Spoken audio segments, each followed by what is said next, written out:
अगर 2 क्लास होनी है तो शुरू कर दो। फिर भी ऐसी है, बढ़िया है ना।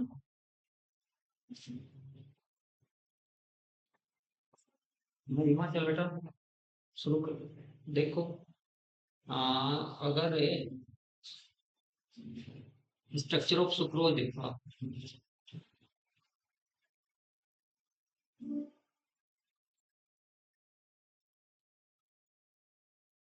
Structure of sucrose,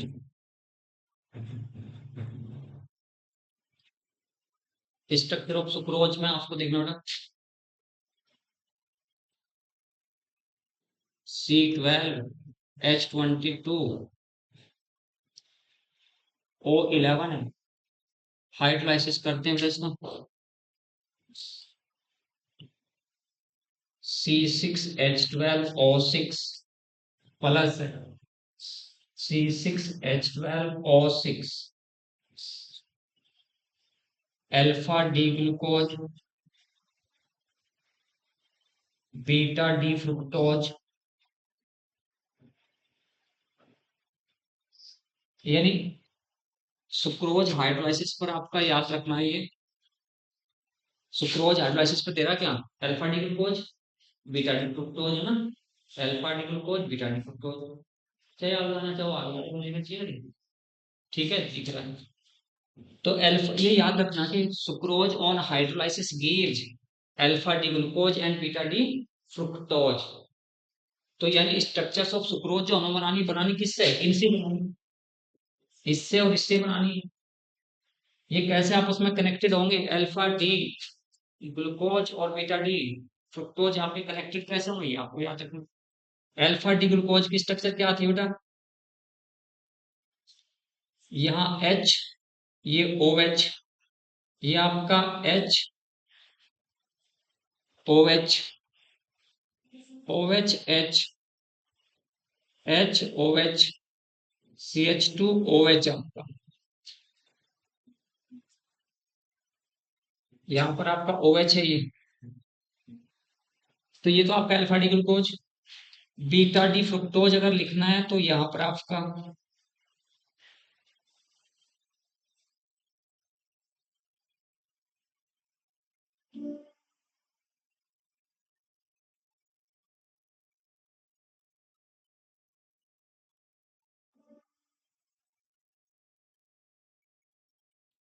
OH CH2OH HOH OH HCH2OH, ये आपने वाटर मॉलिक्यूल यहाँ से निकाल देना है। क्योंकि हम इसमें वाटर मॉलिक्यूल्स ऐड किया था सुक्रोज में हाइड्रोलाइसिस के दौरान, तो वाटर मॉलिक्यूल्स एलिमिनेट किया। एलिमिनेट करने पर जो आपकी स्ट्रक्चर बनेगी वही स्ट्रक्चर। H आपका O,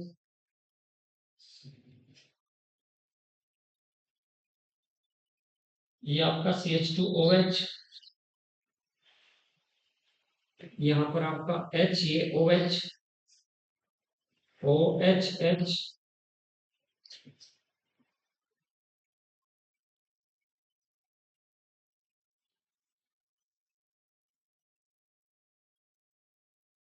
ये आपका जो लिंकेज हुआ देखिए बेटा, C1 तो ये आपका C1 कार्बन तो होगा किसका, ग्लूकोज का। और C2 कार्बन आपका होगा किसका, C2 कार्बन होगा फ्रुक्टोज का। और बेटा फ्रुक्टोज, C2 आपका फ्रुक्टोज का होगा। तो ये आपका अल्फा बीटा ग्लाइकोसाइड लिंकेज कहलाएगा बेटा यहाँ पे। Alpha beta glycosidic, glycosidic linkage, alpha beta glycosidic linkage.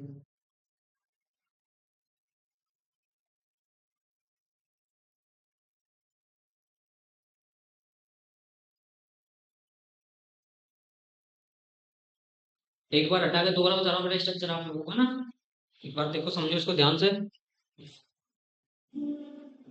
यानी सिर्फ और सिर्फ आपको समझना है, स्ट्रक्चर्स ऑफ सुक्रोज की बात कर रहा हूँ बेटा मैं, स्ट्रक्चर ऑफ सुक्रोज की बात कर रहा हूँ। स्ट्रक्चर ऑफ सुक्रोज की बात कर रहा हूं बेटा। Structure of glucose alpha D glucose,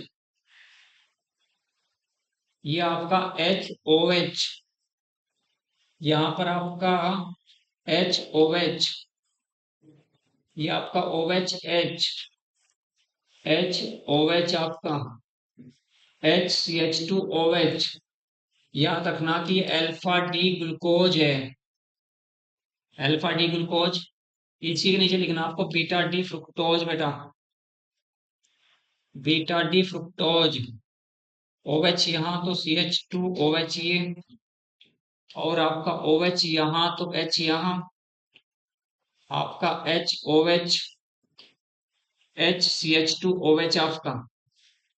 तो ये आपको वाटर मॉलिक्यूल एलिमिनेट करना है इस टाइप से, माइनस एच टू ओ लिख रहे हो, और यहाँ पर आपकी स्ट्रक्चर जो बन रही है, ये स्ट्रक्चर से याद रखने की केवल,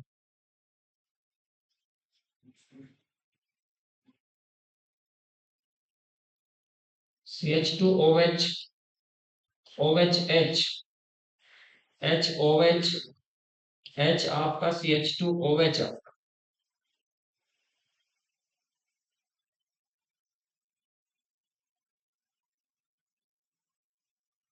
H O H, O H H, यहाँ पर आपका H C H two O H, और ये आपका एच, ये O H.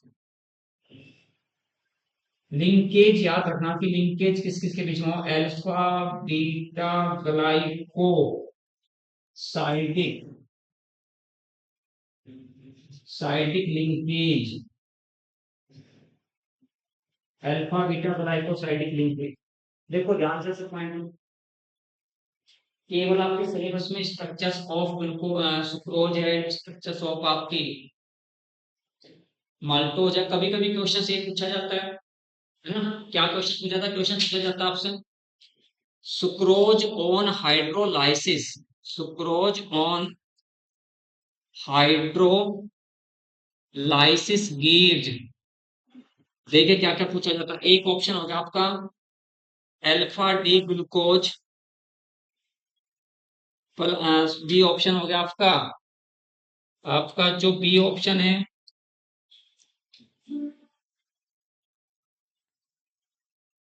Alpha D fructose, C आपका beta D fructose, D both A and C. बताओ क्या इसका ऑप्शन होगा। Sucrose on hydrolysis gives alpha D glucose, beta D fructose, beta D fructose, और आपका बोथ ए एंड सी।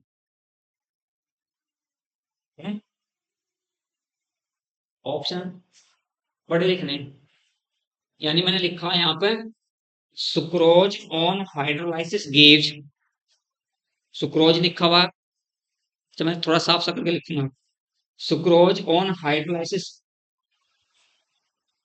ठीक है, अच्छा ज्यादा बड़ा बड़ा सा लिखा हूँ। ये स्ट्रक्चर्स, ये स्ट्रक्चर्स आपके समझ में आ गई। चलिए अच्छा देखिए नेक्स्ट इसको बड़ा बड़ा करके लिखता हूँ, सुक्रोज ऑन हाइड्रोलाइसिस, क्वेश्चन आपका sucrose on hydrolysis, on hydrolysis gives, यानी ये कह रहा हूं मैं कि मैंने यहाँ C12H22O11 लिखा है, प्लस इसका हाइड्रोलाइसिस कर रहा हूँ, और हाइड्रोलाइसिस करता हूँ एसिड की प्रेजेंस में, तो यहाँ दो प्रोडक्ट बनेगी आपकी, तो दोनों सेम बनेगी अलग अलग बनेगी। ए ऑप्शन में लिख रहा हूँ देखियो अल्फा डी ग्लूकोज लिख रहा हूँ, alpha D glucose. B option लिख रहा हूँ beta D glucose. C option में लिख रहा हूं alpha D galactose, galactose. D में लिख रहा हूं alpha D fructose, alpha D fructose. अब आपको बताना कि कौन सा तो बड़े बड़े लिखते हैं, यानी सुक्रोज लिखा हुआ ऊपर, सुक्रोज और हाइड्रोलाइसिस गेट, मतलब सुक्रोज का हाइड्रोलाइसिस किया C12H22O11 प्लस H2O लिखा, एसिडिक हाइड्रोलाइसिस किया। और हाइड्रोलाइसिस पे मैंने दो प्रोडक्ट आपके सामने चार ऑप्शन लिखे, पहला लिखा आपका अल्फा डी ग्लूकोज, दूसरा लिखा बीटा डी ग्लूकोज, तीसरा अल्फा डी गैलेक्टोज, और चौथा आपका है अल्फा डी फ्रुक्टोज। हाँ, हाँ, क्योंकि आपको याद रखना यही बात मैंने बताई आपसे कि इसमें जो आपका है दो प्रोडक्ट बनती है। अगर आप सुक्रोज का हाइड्रोलाइसिस करते हो, सुक्रोज का हाइड्रोलाइसिस करते हो, तो सुक्रोज के हाइड्रोलाइसिस पर एक तो बनता है आपका अल्फा डी ग्लूकोज बनता है, और दूसरा आपका बनता है बीटा डी फ्रुक्टोज। तो ये बात आपको याद रखनी है। यही क्वेश्चंस कभी कभी अक्सर पूछा जाता है कि सुक्रोज ऑन हाइड्रोलाइसिस गिव्स, ये बात आप।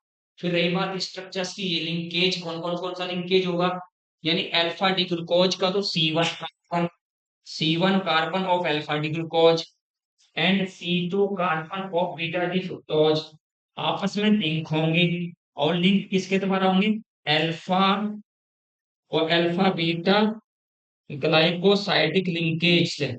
ये आपका alpha alpha alpha comma beta glycosidic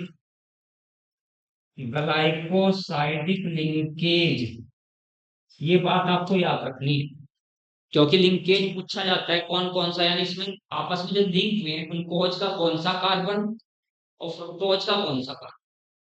ठीक है, ग्लूकोज का C1 carbon, alpha D glucose का C1 कार्बन, और बीटा डी ग्लूकोज का C2 कार्बन, दोनों आपस में लिंकेज हुए। लिंकेज होने पर आपका बना क्या, अल्फा बीटा ग्लाइकोसाइडिक लिंकेज को नाम दिया कि कौन कौन से आपस में जुड़ते हैं। तो यहाँ अगर क्वेश्चन पूछा जाएगा स्ट्रक्चर्स ऑफ सुक्रोज में, आपको ये बात याद रखनी है कि सुक्रोज सबसे पहले आपको याद रखना कि वो हाइड्रोलाइसिस पे देता क्या है, और फिर आपस में लिंक कैसे होते हैं, कौन कौन सा आपस में लिंक होगा, लिंकेज किस किस कार्बन के बीच में होगा, ये बात आपको याद रखनी है। तो सुक्रोज के बारे में केवल इतनी सी बातें आप सुनिए। अब नंबर आता है किसका, माल्टोज का। माल्टोज हाइड्रोलाइसिस पे क्या देगा, नेक्स्ट आपका स्ट्रक्चर ऑफ माल्टोज,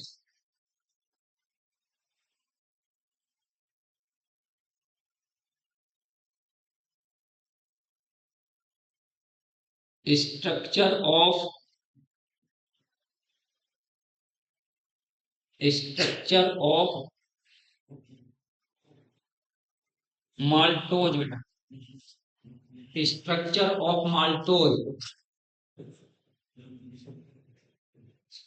देखो माल्टोज का फॉर्मूला बताओ क्या होता है, मोल पे फॉर्मूला ऑफ माल्टोज, माल्टोज का फॉर्मूला भी C12H22O11 होगा, प्लस आपका हाइड्रोलाइसिस कर रहे हैं H2O आपका, ये आपका H plus C6H12O6 plus C6H12O6 आपका, आओ चलो चलो, C6H12O6 प्लस C6H12 आपका O6 दोनों।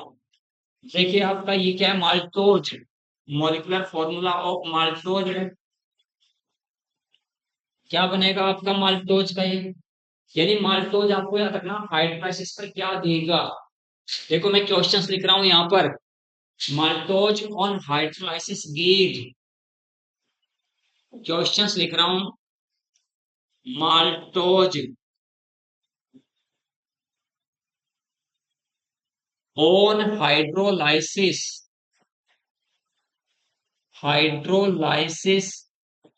Give, maltose on hydrolysis give, option A alpha D glucose, option B beta D glucose,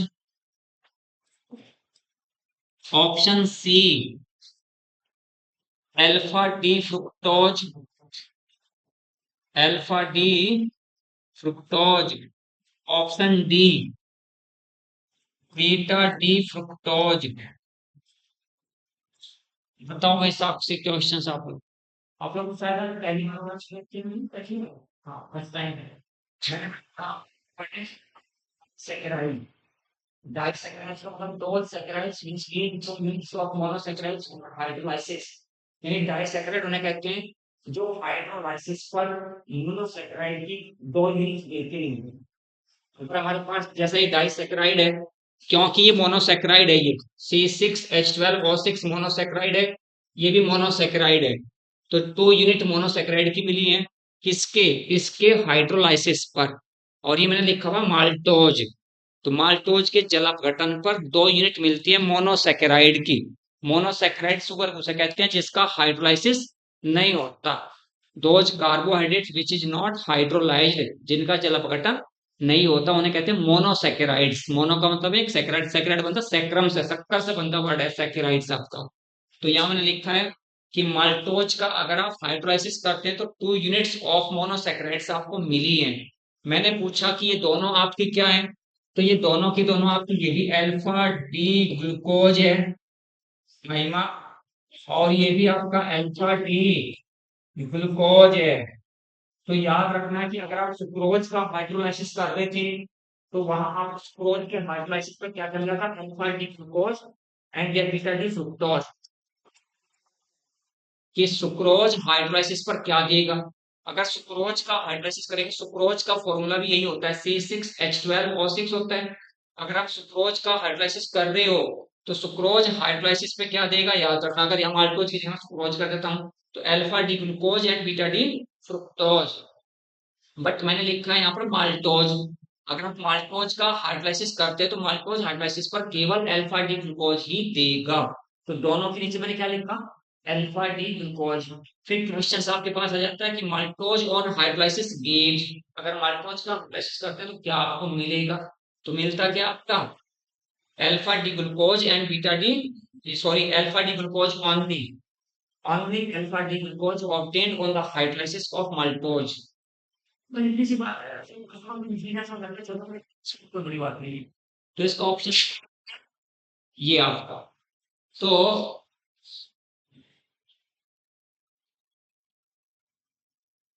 उतारे तो उतार दो बेटा फटाफट। इसे देखो, माल्टोज हाइड्रोलाइसिस पे क्या देता है, ये बात याद रखनी है आपको। माल्टोज ऑन हाइड्रोलाइसिस गिव्स, तो ये बात याद रखेंगे।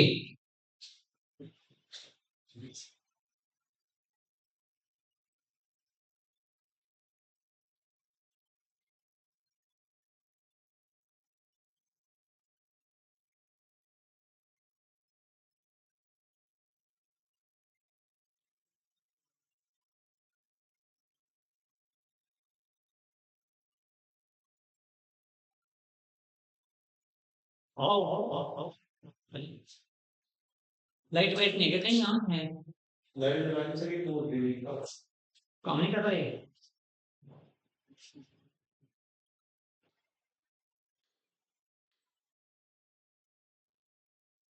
तो बच्चों आप ये आप देखो। अच्छा ठीक है।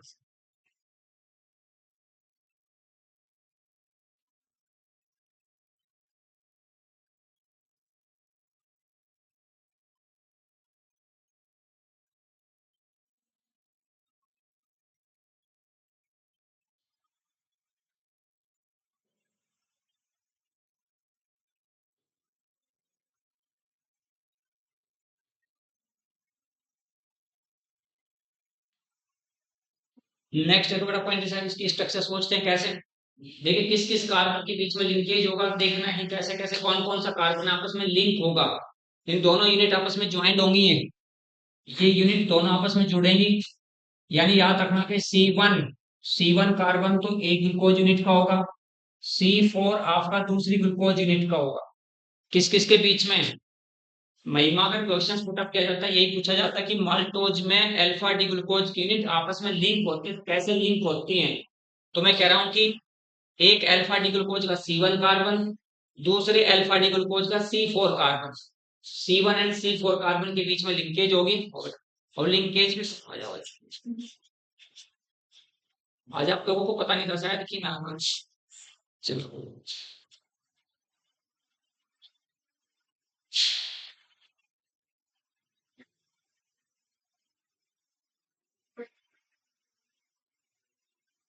अब आपको देखना है कि स्ट्रक्चर्स ऑफ ग्लूकोज, फटाफट देखते हैं। अल्फा डी ग्लूकोज की स्ट्रक्चर्स आपके पास सामने ही है, देखिए ध्यान से। महिमा अल्फा डी ग्लूकोज ऐसे होता है क्या? देखिए अल्फा डी ग्लूकोज ऐसे ही होगा क्या आपका? अल्फा डी ग्लूकोज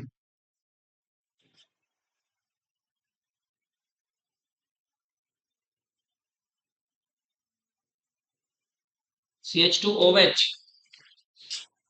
प्लस आपका अल्फा डी ग्लूकोज की दूसरी यूनिट आपने जोड़नी है सर, HOH,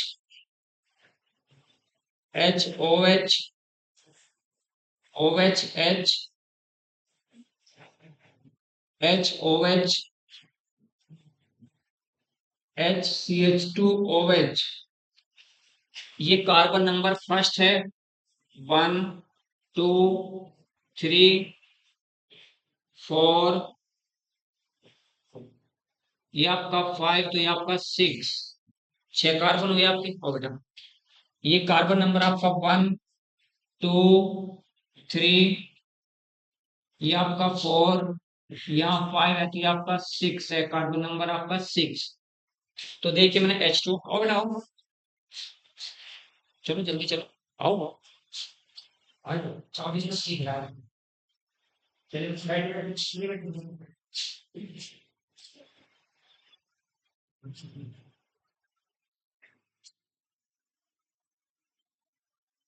ये आपका अल्फा डी ग्लूकोज है, अल्फा डी ग्लूकोज, ये भी आपका अल्फा डी ग्लूकोज है,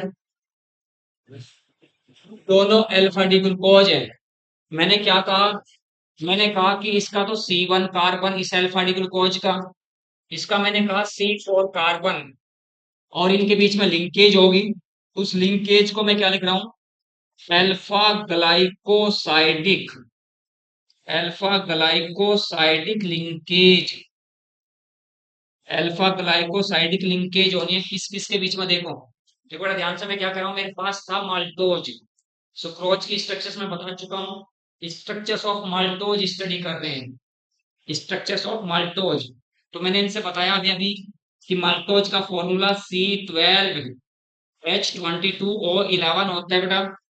जब इसका हाइड्रोलाइसिस करते हैं तो हाइड्रोलाइसिस पर, ध्यान से देखो इधर तभी समझ आएगी स्ट्रक्चर्स ऑफ माल्टोज। हाइड्रोलाइसिस पर दोनों यूनिट ये अल्फा डी ग्लूकोज की देता है।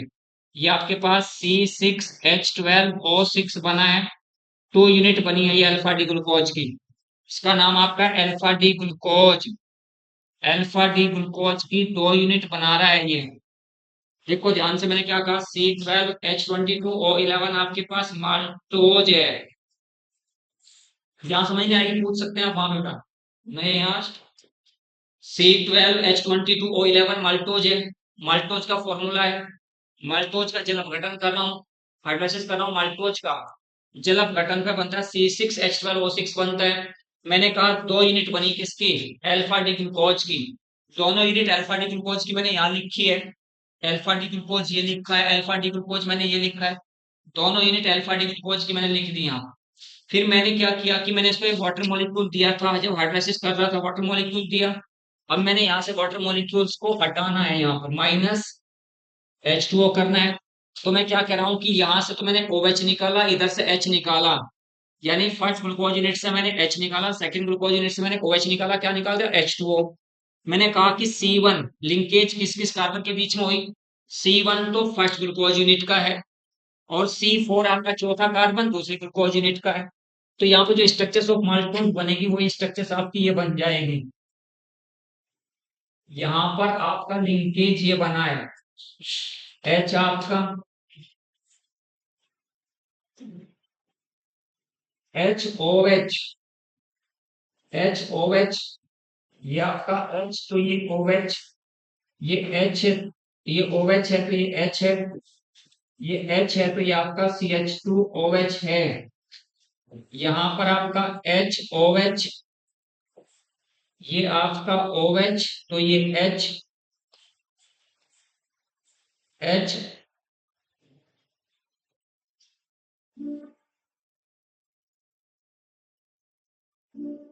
ये आपका OH, ये H, ये H, तो ये आपका CH2OH। इसको मैं कह रहा हूं कि ये अल्फा ग्लाइकोसाइडिक लिंकेज है। अल्फा ग्लाइको साइडिक साइडिक लिंकेज, याद रखना कि आप, और 1,4 है, 1,4 अल्फा ग्लाइकोसाइडिक लिंकेज है। तो इतनी सी बात याद रखनी, ठीक है सर, हमें पता चलेगा कि आप ये कहना चाह रहे हैं कि अगर कभी क्वेश्चन पूछा जाएगा तो पूछा जाएगा कि माल्टोज जल जल अपघटन पर क्या देता है। तो जब माल्टोज का हाइड्रोलाइसिस करेंगे तो माल्टोज हाइड्रोलाइसिस पर only alpha D glucose, only alpha D glucose unit देगा। तो यही बात मैंने लिखा है कि C6H12O6 आपको मिला है, अल्फा डी ग्लूकोज यूनिट मिलती है केवल। तो वे दोनों अल्फा डी ग्लूकोज यूनिट आपस में जुड़ती कैसे, कभी कभी क्वेश्चन से पूछा जा सकता है। तो C1 कार्बन तो फर्स्ट ग्लूकोज यूनिट का होगा अल्फा डी ग्लूकोज का, C4 सेकंड का होगा। तो C1 C4 आपस में लिंक करेंगे, उस लिंक का नाम रखा है अल्फा ग्लाइकोसाइडिक लिंकेज। ठीक है। तो क्या मुझे एक बात बताओ, महिमा बताओ, इस बात को देखकर साक्षी बताओ चलो, कि which one of the following is reducing sugar, which one of the following, which one of the following is reducing sugar, is reducing, मुझे पहले बताओ रिड्यूसिंग शुगर किसे कहते हैं। Which one of the following is reducing sugar किसे कहते हैं, ये मुझे बताएंगे आप। जो जो टोलेंस रिएजेंट्स को, फिलिंग सॉल्यूशंस को रिड्यूस कर देते हैं उसे कहते हैं रिड्यूसिंग शुगर कहते हैं। तो which one of the following is reducing sugar, एक आपका है आपका सुक्रोज, दूसरा आपके पास है माल्टोज, तीसरा आपके पास है लैक्टोज, और डी ऑप्शन में कह रहा हूं बोथ, बोथ बी एंड आपका सी, दोनों है बी एंड सी। तो मुझे बताओ इनमें से कौन सा, और आपको कैसे पता चलेगा कि सुक्रोज आपकी रिड्यूसिंग शुगर है या नहीं है, माल्टोज आपकी रिड्यूसिंग शुगर है या नहीं है, लैक्टोज आपकी रिड्यूसिंग शुगर है या नहीं है, ये आपको देख के बताना है।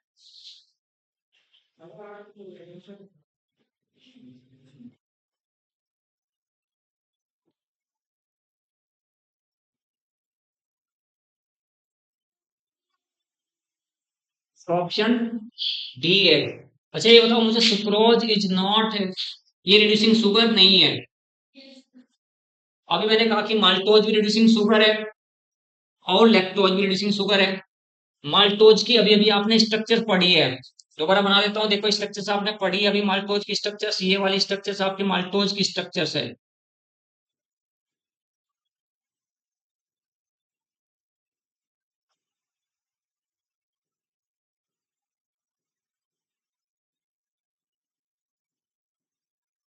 ये वाली स्ट्रक्चर माल्टोज की स्ट्रक्चर्स है। तो आप मुझे बताएंगे कि हाँ वो कौन सा पॉइंट है, कौन सी कंडीशंस है जिसकी वजह से हमें इसको रिड्यूसिंग शुगर कहा है। समझ रहे हो बेटा क्या कहना चाह रहा हूं मैं जानना चाह रहा हूं कि अगर आपके पास, अगर माल्टोज एक रिड्यूसिंग शुगर है, तो रिड्यूसिंग शुगर किस वजह से है ये आपने बताना है कि वो कौन सी कंडीशंस है जिस कंडीशंस के तहत आपका माल्टोज रिड्यूसिंग शुगर की तरह काम करती है। क्या कहोगे सर, यहाँ पे जो इसका फर्स्ट कार्बन जो है ना, first carbon C1 carbon, C1 carbon पर ये वाला जो C1 कार्बन का OH है ये इन्वॉल्व नहीं हुआ in the formation of structure of maltose. Maltose की स्ट्रक्चर्स में ये आपका फ्री CHO ग्रुप कहलाता है। ये क्या कहलाता है आपका, फ्री CHO ग्रुप कहलाता है यहाँ पर ये। क्योंकि ये, लेकिन ये फ्री CHO ग्रुप सुक्रोज में नहीं है, अगर आप ध्यान से देखो सुक्रोज में वाला फ्री CHO ग्रुप नहीं है, यहाँ पर फ्री CHO ग्रुप आता है। इस फ्री CHO ग्रुप की वजह से ही ये रिड्यूसिंग शुगर कहलाते हैं, कौन, माल्टोज। ये रिड्यूस कर देते हैं किसको, फेलिंग सॉल्यूशन को, फेलिंग सॉल्यूशंस को रिड्यूस कर देती है ये, तो इसलिए क्या कहलाती है ये आपकी रिड्यूसिंग शुगर कहलाती है। क्लियर होगी बात, अगर पूछना हो तो बात पूछ सकते हो। रिड्यूसिंग शुगर कहलाएगी क्योंकि इसके पास वो जो C1 कार्बन पे HOH है वहां पर, वहीं पर कॉम्बिनेशन हुआ था, फ्री CHO ग्रुप आपका है वहां पर प्रेजेंट और फ्री OH ग्रुप, उस वजह से ये आपका फ्री CHO ग्रुप होने की वजह से ये आपका कहलाता है रिड्यूसिंग शुगर, क्योंकि फेलिंग सॉल्यूशन को रिड्यूस कर देती है ये, तो इसलिए इसको फेलिंग सॉल्यूशन रिड्यूस करने की वजह से इसको रिड्यूसिंग शुगर इसका नाम दिया गया है कि इसे रिड्यूसिंग शुगर कहते हैं। तो आपका महिमा समझ आ गई बात है। चलो आगे चलते हैं, हटा दो क्या, बता दो कोई बात।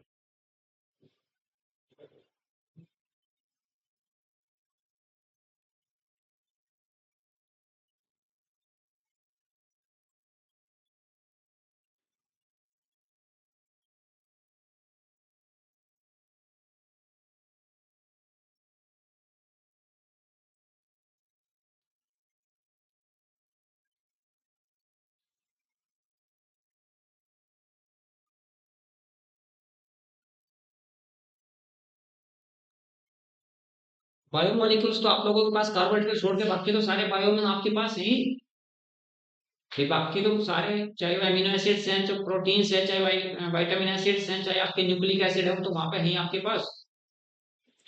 हटा दो क्या बेटा, चलिए।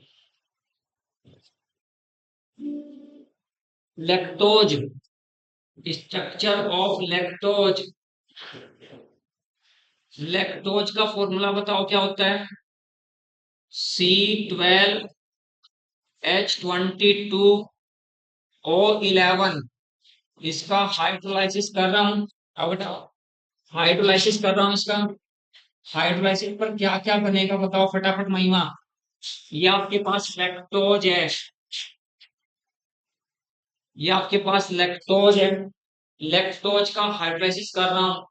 ये बात हमेशा याद रखनी बेटा आप सबको, क्या याद रखनी, अगर आपके पास सुक्रोज है, अगर सुक्रोज है, सुक्रोज का हाइड्रोलाइसिस कर रहे हैं, एसिडिक हाइड्रोलाइसिस कर रहे हैं, तो क्या बनता है।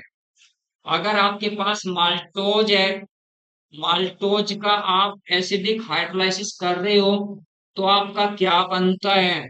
अगर आपके पास लैक्टोज है, लैक्टोज का हाइड्रोलाइसिस कर रहे हो आप, एसिडिक हाइड्रोलाइसिस कर रहे हैं, तो आपका क्या बनता है, ये बात आपको याद रखनी है। इन तीनों बात को याद रखें तभी आप structure of sucrose, structure of maltose, structure of lactose को समझ सकते हैं। तो यहाँ पर आपकी जो बनेगी, क्योंकि डाई सेकेराइड्स है ये, लैक्टोज भी क्या है आपका, डाई सेकेराइड्स है, डाई सेकेराइड है, क्योंकि 2 यूनिट्स ऑफ मोनोसेकेराइड्स लेते हैं हाइड्रोलाइसिस पर, C6H12O6 प्लस C6H12O6 आपका, C6H12O6 प्लस C6H12O6 बनता है, एक आपका बनता है beta D galactose, beta D galactose, दूसरा बनता आपका बीटा डी ग्लूकोज, एक बीटा डी ग्लूकोज बना, एक बीटा डी गैलेक्टोज बना। अब याद रखना आपको अल्फाबेटिकली ऐसे ही याद रखना है, अगर ऐसे याद रखोगे, देखिए पॉइंट, अगर ऐसे याद रखोगे आप,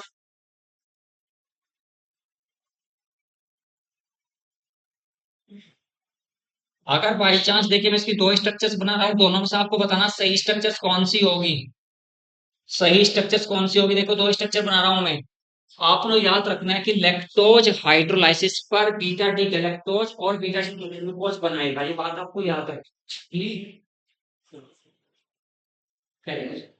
अच्छा, बीटा डी गैलेक्टोज और बीटा डी ग्लूकोज, एक एक बार तो मैं जोड़ रहा हूं इसको, C1 कार्बन इसका ले रहा हूं और C4 कार्बन ले रहा हूं इसका, इनके बीच में लिंकेज कर रहा हूं। अब मुझे कैसे पता चलेगा कि इसके बीच में ऐसे लिंकेज करना है, सेकंड टाइम, एक बार लिंकेज में ऐसे कर रहा हूं, दूसरी बार कह रहा हूं मैं कि C4 को मैं ले रहा हूं बीटा डी ग्लूकोज गैलेक्टोज का, और C1 ले रहा हूं किसका, बीटा डी ग्लूकोज का। समझो ध्यान से, मैं क्या कहना चाह रहा हूँ, देखो स्ट्रक्चर्स क्या होगी। बीटा डी गैलेक्टोज की स्ट्रक्चर बना रहा हूँ मैं आपके सामने, बीटा डी गैलेक्टोज की स्ट्रक्चर बना रहा हूँ। अंतर समझना आपको, क्या अंतर क्या है। एच ओ एच, यहाँ ये ओ एच है तो ये एच है, ये आपका ओ एच, और ये एच, और ये आपका एच, तो ये आपका ओ एच। क्या अंतर नजर आया तुम्हें।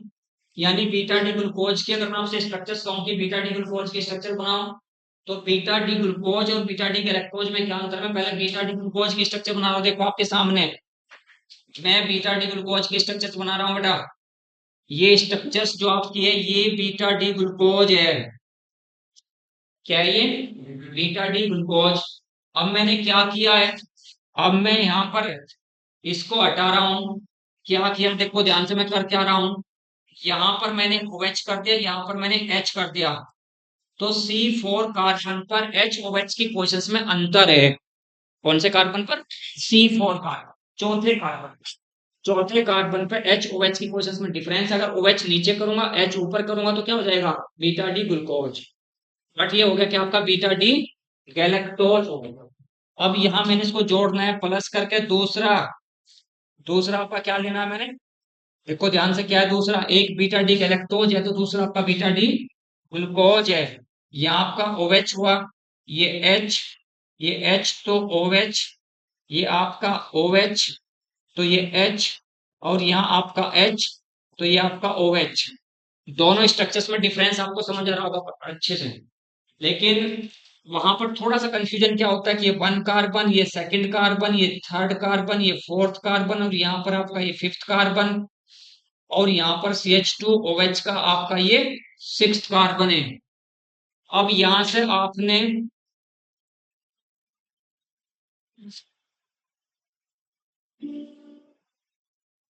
को ध्यान से मैं क्या कह रहा हूं, नहीं तो मैंने पिताजी का रसोई बना दिया था। H ये आपका OH, H यहां से निकाल रहा हूं, OH यहां से निकाल रहा हूं। यानी गैलेक्टोज का C1 कार्बन और ग्लूकोज का C4 कार्बन आपस में लिंक होंगे, समझिए उस बात को।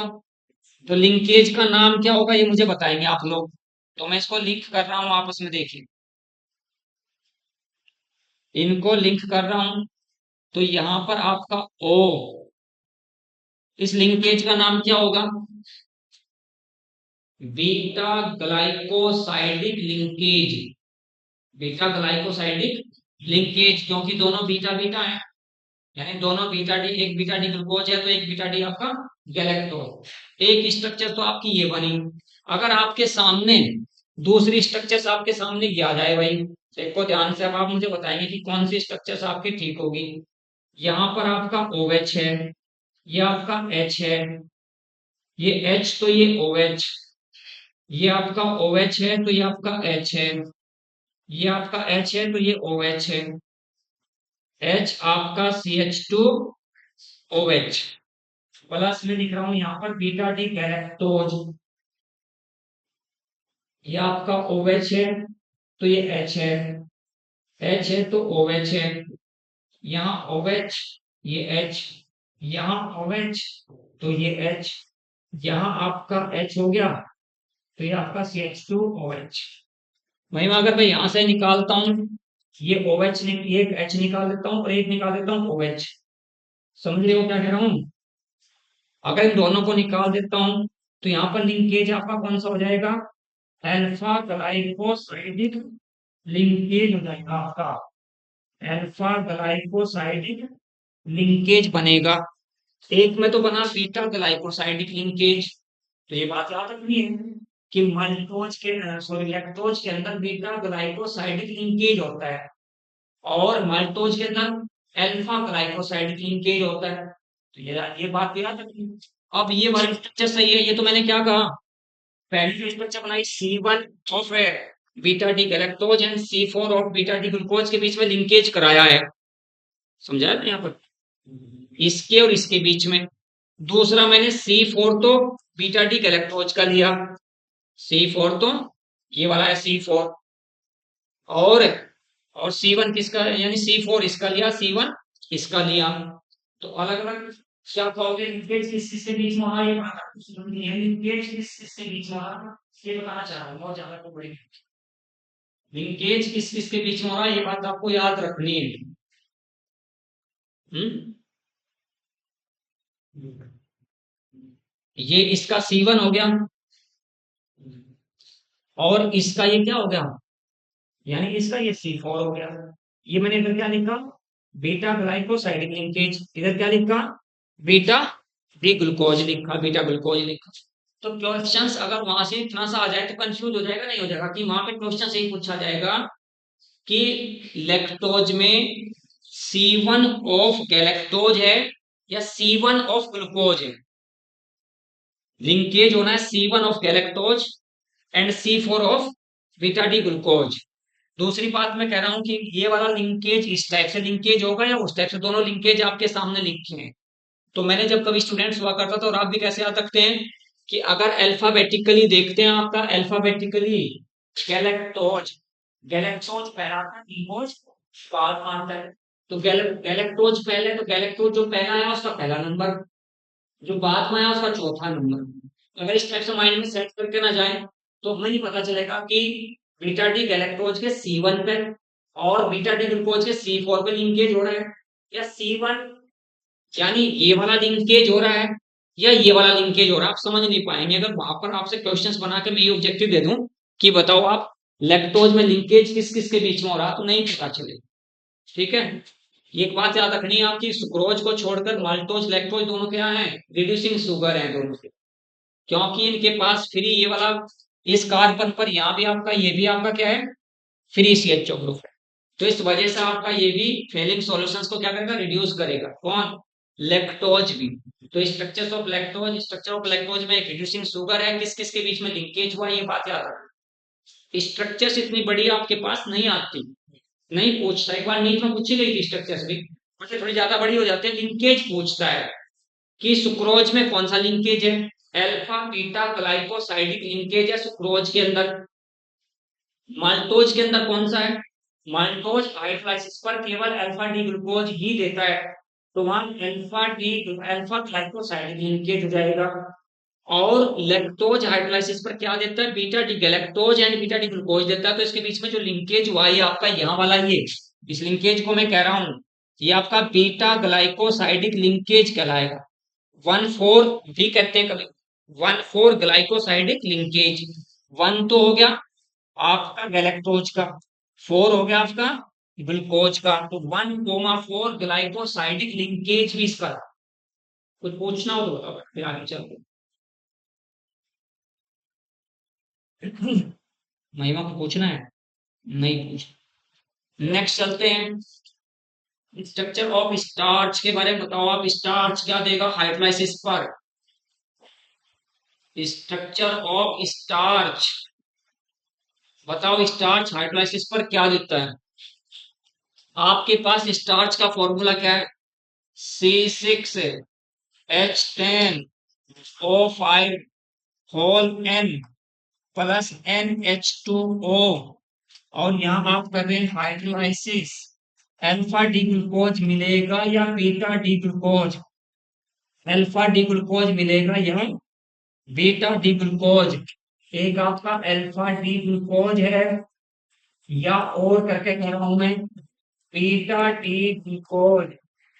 कभी भी अगर किसी भी कॉम्पिटिशन में बैठते हैं, ज्यादा टेढ़ा क्वेश्चन नहीं आता, थोड़ा बारीक सा ऐसे ही आता है, बस इंटरनल थोड़ा सा अंदर डेप्थ में थोड़ा सा स्टडी करते हैं लोग, वैसे क्वेश्चन आता है।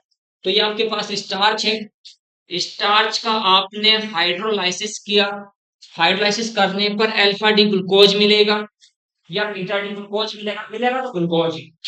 बट ये बताओ कि अल्फा डी ग्लूकोज देता है हाइड्रोलाइसिस पर स्टार्च या बीटा डी ग्लूकोज देता है, वहीं में बोल फटाफट क्या कौन सा मिलेगा, अल्फा डी ग्लूकोज या बीटा डी ग्लूकोज।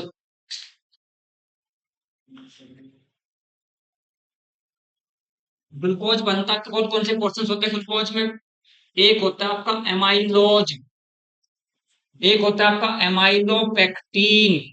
पढ़ेगा दोनों वर्ड या नहीं पढ़ेगे, एमाइलोज प्लस एमाइलोपेक्टिन से आपका बना क्या, स्टार्च।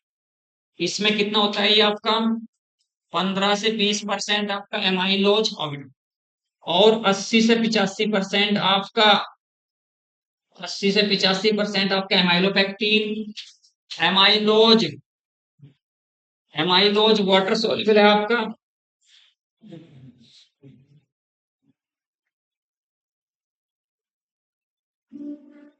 महिमा सही से दिख नहीं रहा क्या? यार सही सही साफ साफ से करके लिखूं।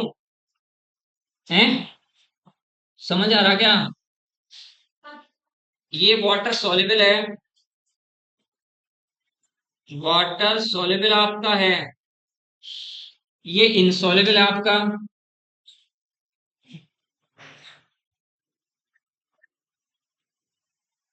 जैसे आपका सॉल्यूट प्लस सॉल्वेंट से सॉल्यूशन बनता है। Solute plus solvent is equal to solution बनता है। अमाइलोज AN1 है अमाइलोज प्लस अमाइलोपेक्टिन। अमाइलोज और अमाइलोपेक्टिन सब का स्टार्ट। अमाइलोज जो होता है कितना होता है 15 से 20%। तो अमाइलोपेक्टिन कितना होता है 25% होता है। लीजिए ये में छोड़ है फिर पूरा छोड़ दिया। ये होते हैं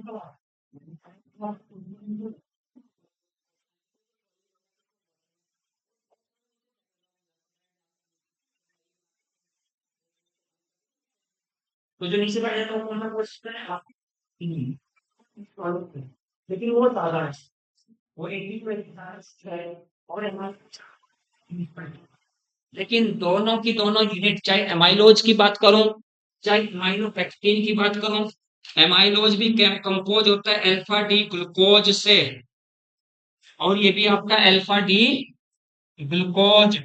अब क्या कहोगे वहां पर आप कि सर स्टार्च हाइड्रोलाइसिस पर अल्फा डी ग्लूकोज देगा नहीं कि बीटा डी ग्लूकोज। अगर आप स्टार्च का हाइड्रोलाइसिस करते हैं तो स्टार्च की हाइड्रोलाइसिस पर अल्फा डी ग्लूकोज ही बनेगा। यानी starch on hydrolysis gives alpha D glucose. ये बात आपको याद रखनी है। Alpha D glucose. पहले स्ट्रक्चर स्टडी करेंगे किसकी? एमाइलोज की। फिर स्ट्रक्चर स्टडी करेंगे किसकी? एमाइलोपेक्टिन की। स्ट्रक्चर्स ऑफ एमाइलोज फिर स्ट्रक्चर्स ऑफ एमाइलोपेक्टिन। लिंकेज किस किस के बीच में होगा? अल्फा जब है अल्फा डी ग्लूकोज। जब केवल यूनिटी क्या है? अल्फा डी ग्लूकोज है। तो आप ये बात ध्यान। यानी कि आपको अगर ये सलीखा तैयारी करने का अगर मैं क्या कहता हूँ आप लोगों से, जिस दिन आप लोगों को केमिस्ट्री के 100 पेज को 20 पेज में कन्वर्ट करना आ जाएगा उस दिन तुम्हारा सिलेक्शन है। और भाई अगर तुम घर से आ रहे हो और अपना बैठे हो रिक्शा ले रहे हैं रिक्शा ले रहे हैं टेम्पो में आ रहे जा रहे हैं उससे क्या फायदा हो रहा है? कुछ नहीं हो रहा है। सेंस ये क्रिएट करनी है। पूछ ले करो। मैं ज्यादा हिंदी में बोल रहा हूँ आज इंग्लिश में नहीं बोल रहा हूँ। सीमा क्या नाम बोल रहा हूँ? नाम बोल जाता हूँ। एक महीने बाद आया हूँ तुम्हारे सामने आ जाए। चलो खैर देखो ध्यान से इधर। तो स्टार्च ये आपका ये हो गया पॉइंट। बस ये से लिखा जो मैं कहता हूँ ना टू द पॉइंट। अगर मैं खैर अभी 20 लास्ट में 20 मिनट पूछूंगा जो मैंने पहले पढ़ा भूल वाले हो आप लोग। अभी पूछूंगा लास्ट में। हाँ नहीं होगा हम। चलो खैर देखते हैं। पहला स्ट्रक्चर्स ऑफ एमाइलोज। ये बात क्लियर हो बेटा। ये छोटे छोटे पॉइंट नोट करते हैं ज्यादा डिटेल में नहीं करते सारी बातें बस इतनी सी याद रखते हैं कि ऐसे पॉइंट।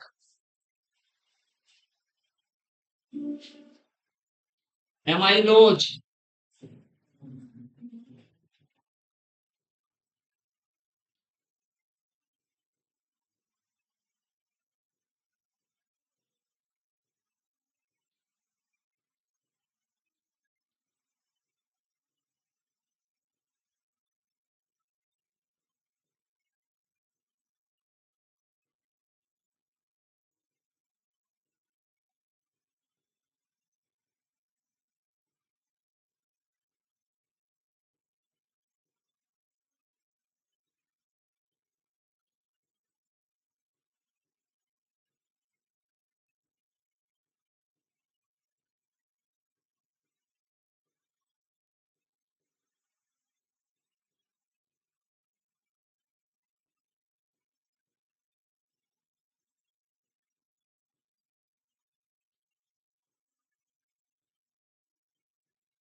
ये आपका बना बेटा एमाइलोज।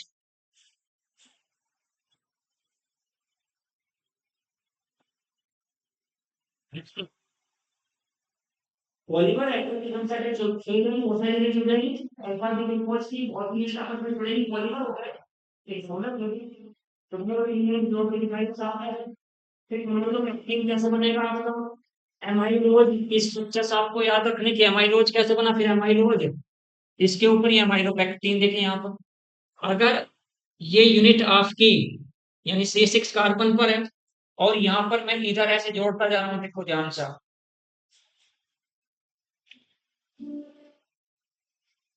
यहां से देखो ध्यान से देखो क्या कर रहा हूं मैं यानी OH ये निकाल रहा हूं यहां से OH इसको ऐसे करके लिख रहा हूं ध्यान से देखना इसको मैं CH2OH यहां कर रहा हूं और प्लस इसी के सामने आपका यहाँ ये H है तो ये आपका OH है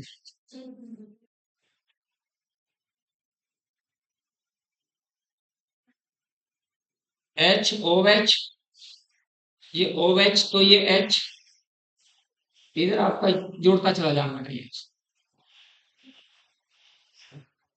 CH2OH समझ रहे हो ऐसे इधर जोड़ता चला जाऊंगा मैंने इसको एमाइलोज आपका एमाइलोज लिखा था लेकिन अब एमाइलोज नहीं एमाइलोज का यहां से मैं क्या निकाल रहा हूँ OH यहां से निकाल रहा हूँ H यहां से निकाल तो यानी ये आपका लिंकेज होगा देखो किस किस के बीच में लिंकेज हुआ आपका बताइए मुझे किस किस के बीच का लिंकेज है ये C1 तो यहाँ हो गया C6 यहाँ हो गया तो C1 C6 के बीच में लिंकेज किया है मैंने ये दो यूनिट ऐसे इसके नीचे लिख रहा हूं एमाइलोपेक्टिन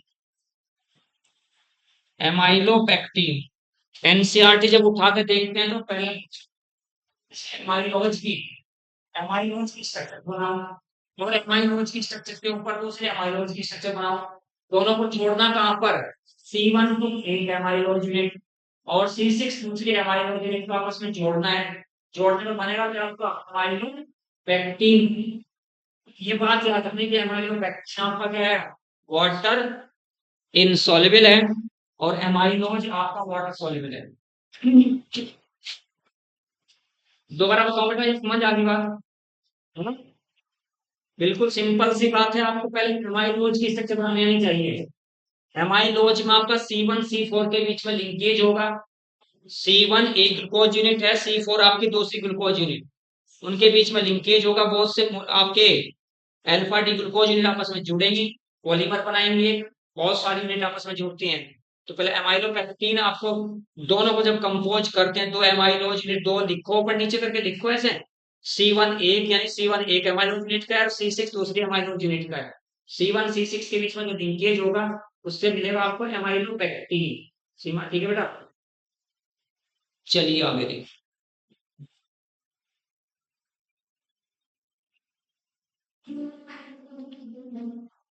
क्वेश्चन है सेलुलोज सेलुलोज ऑन हाइड्रोलाइसिस एज बोलो फटाफट बिना ऑप्शन के बताना है ऑन हाइड्रोलाइसिस एज बिना ऑप्शन के बताना है अगर मैं सेलुलोज का हाइड्रोलाइसिस करता हूं तो क्या मिलेगा सेलुलोज ऑन हाइड्रोलाइसिस एज जैसे मैंने कहा अभी क्वेश्चन आपसे कहा था कि अगर स्टार्च है आपका स्टार्च ऑन हाइड्रोलाइसिस गिव्स आपको पता चल गया तो यहाँ अल्फा डी ग्लूकोज अगर आप स्टार्च का हाइड्रोलाइसिस करते हैं तो क्या बनता है आपका अल्फा डी ग्लूकोज बनता है अब आपने हाइड्रोलाइसिस किसका करना है सेलुलोज का फॉर्मूला क्या होता है सेलुलोज का फॉर्मूला क्या होता है बेटा शाबाश जो फॉर्मूला स्टार्च का है वही फॉर्मूला सेलुलोज का है जो फॉर्मूला स्टार्च का है वही फॉर्मूला किसका है सेलुलोज का सेम फॉर्मूला है आपका वही फॉर्मूला आपका सेलुलोज का होगा। ये हाइड्रोलाइसिस कर रहा हूं इसका मैं, एन मॉलिक्यूल्स वाटर के ले रहा हूं, क्या बनेगा मैं यहाँ जानना चाह रहा हूं आपसे। अब आपका C6H12O6 बनेगा। एन तो लाखों में है, लाखों में नंबर है, एन तो N C6H12O6 बना है। तो सेलुलोज हाइड्रोलाइसिस पे क्या देता है, और स्टार्च का तो मैंने आपके सामने लिख दिया कि starch on hydrolysis gives alpha D glucose. आप दोनों से पहले पढ़े नहीं आपने, 12 किसी साल किया था, कब किया था, लास्ट ईयर की 12, एक साल हो गया ना पढ़ते हुए। अभी बीएससी में भी एडमिशन है। जहां नहीं समझ में आ रहा पूछे क्या, पैसे थोड़ा पता है तकलीफ हम सुधा रहे हैं, पता है कि हमें बड़ा ये ऑपरेटिंग नेचर का वो भी कहीं कोई बात नहीं है। शायद में तो मेरे कॉलेज में से तो बड़ा ही चीज़ा पता है। तो जो बात नहीं समझ में आती, कल परसों का सब 3 दिन लगातार पढ़ते हैं, तो कोई बात समझ नहीं आती, पूछते हैं फटाफट फटाफट। क्वेश्चन जितना मैं इसमें आपसे जितना बता रहा हूँ, इसके बाहर क्वेश्चंस नहीं आने का, इसके बाहर क्वेश्चंस नहीं आने का। ये बात समझते हैं कि टीचर बता क्या रहा है, इंपॉर्टेंट बात की क्वेश्चन जिससे आएगा केवल। तो ये सारी बातें आपको ध्यान रखनी है। अब देखिए यहाँ कंफ्यूज हो रहे हैं इसमें ही, और बता नहीं पा रहे कि यहाँ पे मैंने क्या कहा कि स्टार्च का और सेलुलोज का फॉर्मूला तो दोनों का यही है, C6H10O5 पॉलीमर है प्लस इसका हाइड्रोलाइसिस किया। हाइड्रोलाइसिस पे चाहे इसकी बात करें, अगर यहाँ स्टार्च अगर मैं लिख रहा हूँ C6 आपका H10O5 होल एन किया, इसके नीचे मैंने स्टार्च लिखा, प्लस आपका NH2O लिखा, और एरो H प्लस आपका NC6H12O6 बना। और ये आपका मैं कह रहा हूं कि ये अल्फा डी ग्लूकोज है। यहां मैं कहूंगा कि बीटा डी ग्लूकोज है, याद रखना बात ये, क्या याद रखनी बात, बीटा डी ग्लूकोज। सेलुलोज और स्टार्च के हाइड्रोलाइसिस में डिफरेंस है। सेलुलोज हाइड्रोलाइसिस पर बीटा डी ग्लूकोज देगा, और स्टार्च हाइड्रोलाइसिस पर अल्फा डी ग्लूकोज देगा। अगर कोई आपसे कहने लगे कि डिफरेंस दोनों में क्या है, बड़ा डिफरेंस है कि स्टार्च तो 2 पार्ट से कंपोज हो रखा है, दोनों पार्ट क्या क्या है, एक एमाइलोज है, तो दूसरा क्या आपका एमाइलो पेक्टिन है। एमाइलोज के बीच में जब बहुत सारी मॉलिक्यूल्स अल्फा डी ग्लूकोज के जुड़ते हैं तो किसे जुड़ते हैं, अल्फा ग्लाइकोसाइडिक लिंकेज से जुड़ते हैं। C1 एक ग्लूकोज यूनिट का होगा, C4 दूसरी का होगा, लिंकेज 1 और 4 के बीच में हो रखी है। यहाँ पर आपको लिंकेज जो देखनी, जब दे बीटा डी ग्लूकोज रहा है तो इसमें लिंकेज होगी beta glycosidic linkage. Glycosidic linkage तो ग्लाइकोल से बना हो, तो अलग उसे छोड़ो आप उस पर, ग्लाइकोसाइडिक वर्ड याद रखना है कि अल्फा, अगर इसमें स्टार्च की बात करते हैं तो अल्फा ग्लाइकोसाइडिक लिंकेज, अगर बीटा टी ग्लूकोज की बात करते हैं तो बीटा ग्लाइकोसाइडिक लिंकेज। तो यहाँ पर अब आपको स्ट्रक्चर्स देखने, स्ट्रक्चर्स आप बताएंगे कि कैसे बहुत से यूनिट आपस में जुड़ेंगी। तो ये स्ट्रक्चर्स मैं आपसे जोड़ के बता रहा हूँ, देखो ध्यान से कैसे कैसे आपका पॉइंट। एक आधा क्वेश्चन इसमें से आता है, ज्यादा क्वेश्चन आप लोगों के पास नहीं आता, लेकिन इसको पूरा सलीके से अच्छे से हमें करना है तैयार। मैं लिख रहा हूँ बीटा डी ग्लूकोज की स्ट्रक्चर बता फटाफट, महिमा क्या लिखूं, यानी OH सर यहाँ कर दीजिए, बस इतना सा डिफरेंस है। ये H हुआ तो ये आपका OH हुआ, ये OH है तो ये आपका H है, ये आपका H तो ये OH, HOH। और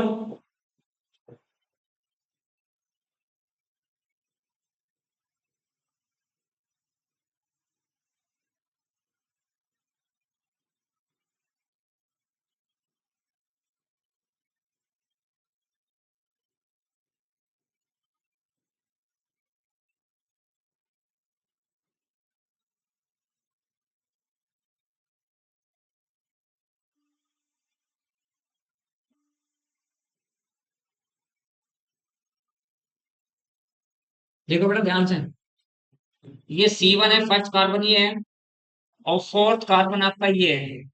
लिंकेज किस किस के बीच में होगी, फर्स्ट और फोर्थ के बीच में। यहाँ पर ये आपका फर्स्ट है तो ये आपका फोर्थ है, किसके बीच में लिंकेज हो रही है, फर्स्ट और फोर्थ के बीच में लिंकेज हो रही है। तो यहाँ पर आप इधर अगर यहाँ की बात करता हूँ तो लिंकेज आपका यहाँ फर्स्ट फोर्थ से होगी, तो ये आपका, इसको मैं एज ए पॉलीमर बना रहा हूँ, तो यहाँ पर आपका O ऐसे करके छोड़ रहा हूँ।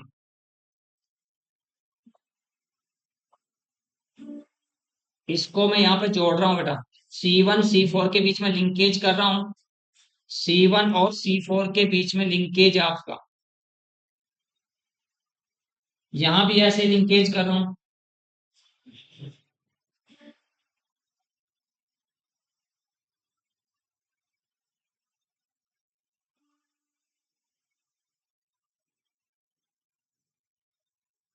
बाकी तो यहां लिख लेंगे अपने आप, ये H है, OH है, OH तो H है, HCH2OH आपका हुआ, यहाँ इसको ऐसे यहाँ हो गया।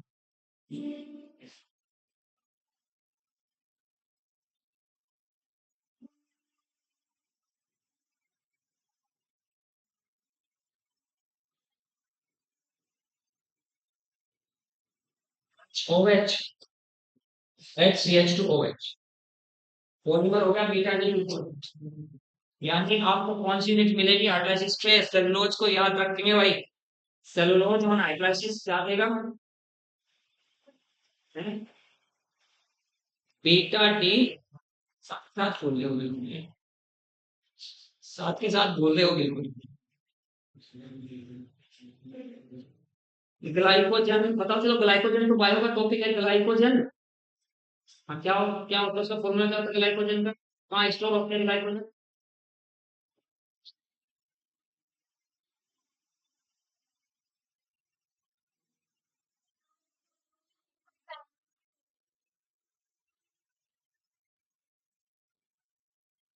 तो बायो का टॉपिक है वो, मैं आपके बायो वाले टॉपिक में नहीं जाना मुझे, ठीक है, तो मुझे बायो वाले टॉपिक में नहीं जाना।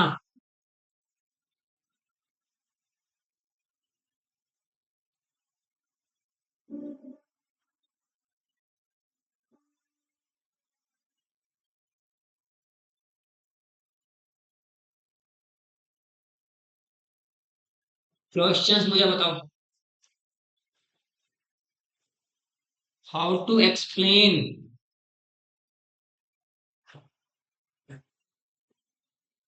Presence of CHO group, CHO group in glucose, फटाफट बोले आप। यानी ग्लूकोज में सीएचओ ग्रुप की प्रेजेंस को ये मैं पूछ रहा हूँ बेटा हिंदी में, ग्लूकोज में सीएचओ ग्रुप उपस्थित होता है, सीएचओ ग्रुप की उपस्थिति ग्लूकोज में कैसे कन्फर्म करोगे, कैसे बताओगे, इसकी व्याख्या कैसे, कौन सी रिएक्शन होगी जिससे बताओगे आप। दूसरी बात पूछ रहा हूं मैं आपसे, question number second, how to explain या how to confirm presence of 5OH group, presence of 5OH group in glucose. तीसरी बात आपके पास आती है, how to confirm, how to confirm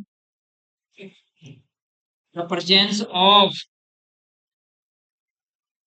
the presence of a straight chain of 6 carbon, straight chain of 6 carbon in glucose, straight chain of 6 carbon, of 6 carbon in glucose, 6 carbon. बताओ फटाफट, ये बहुत छोटी सी बात पूछ रहा हूँ बेटा मैं आप लोगों से, ये बहुत छोटी सी बात है, तीनों बात मैंने आपके सामने लिखे, तीन बहुत छोटी छोटी सी बात है। पहली बात मैं बता रहा हूँ, तीन को जा रहा हूँ, मैं पूछना चाह रहा हूँ कि हमको explain presence of CHO group in glucose, glucose में सीएचओ ग्रुप की उपस्थिति को कैसे समझाओ, सीएचओ ग्रुप की, यहाँ ग्लूकोज में सीएचओ ग्रुप आपको उपस्थित होता है, कैसे पता होगा।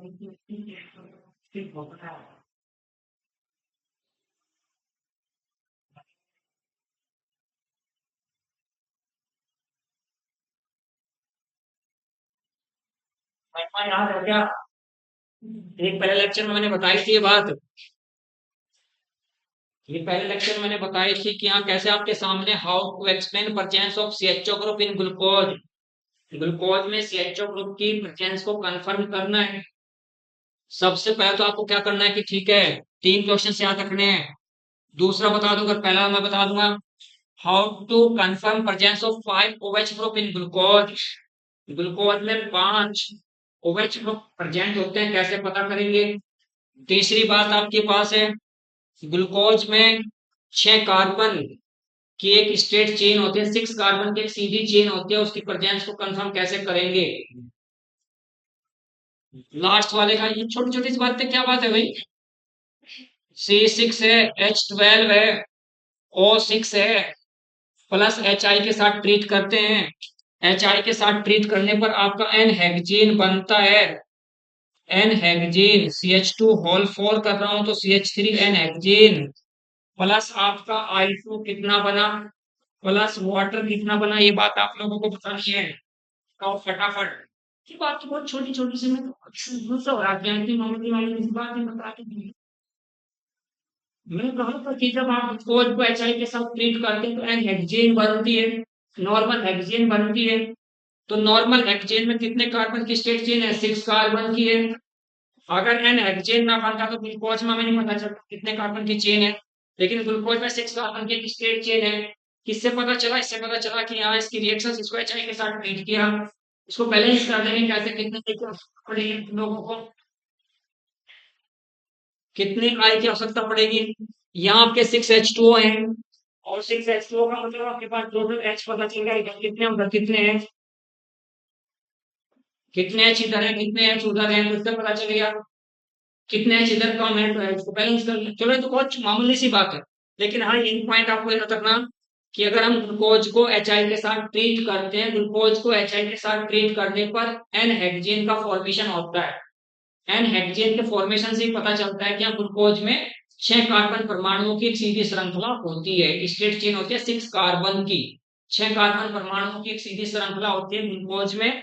पता चला रिएक्शन किसके साथ करने पर, HI के साथ करने पर, HI के साथ करने पर हमें पता चलता है। उसके बाद फिर आपके पास ऊपर वाला, यानी प्रेजेंस ऑफ, आपके पास है प्रेजेंस ऑफ 5 OH ग्रुप। बताओ कैसे पता करोगे 5 OH ग्रुप का, बताओ फटाफट बोलो। हैं,